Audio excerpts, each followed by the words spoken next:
Back in Oracle Linux, let me minimize my browser, and I have SQL Developer running here somewhere. Let me see. There it is. SQL Developer is Oracle's graphical front end for both DBAs and developers. If you're not using SQL Developer, please do so. It requires that you have the JDK, the Java Development Kit, installed. I would suggest on Linux you download the RPM for that, and you install the JDK. Then you download SQL Developer as an RPM and install that. And then, just in case you're not particularly familiar with Linux, you can start SQL Developer from the command line. You would put user local bin. It should be in your path, but if not, this is the path to the SQL Developer. It's sqldeveloper.sh specifically, and when you run it, it's going to ask you for the path to your JDK. And under Oracle Linux 6, it will be user, Java, and then the version. JDK 1.7._67 is what I have. And once you've done that, then it'll load. It's not anywhere as easy as Windows as far as installation and configuration, but once you get the tool running, the interface is the same between Linux and Windows. It's just a Java application.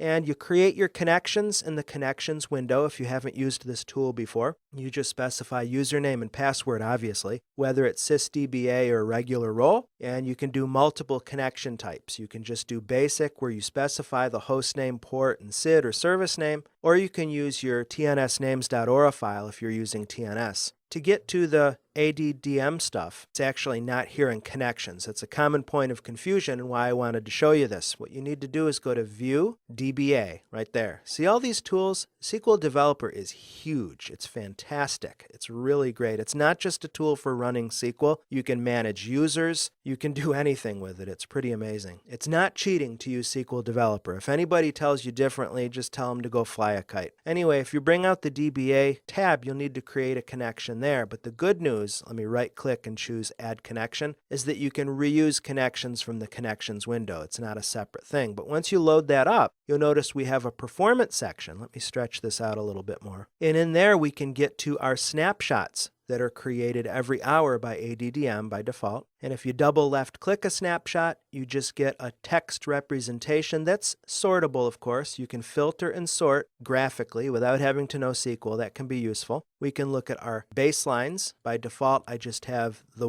moving window, the actual what's happening now on the system. Automatic database diagnostic monitor, just metadata concerning those jobs. Ash report viewer, and AWR. So just to put a bird in your ear, so to speak, that you don't have to rely upon Enterprise Manager. I mean, you may not be able to afford EM12C. It's expensive. I think I forgot to mention SQL Developer is free, so that's a good thing.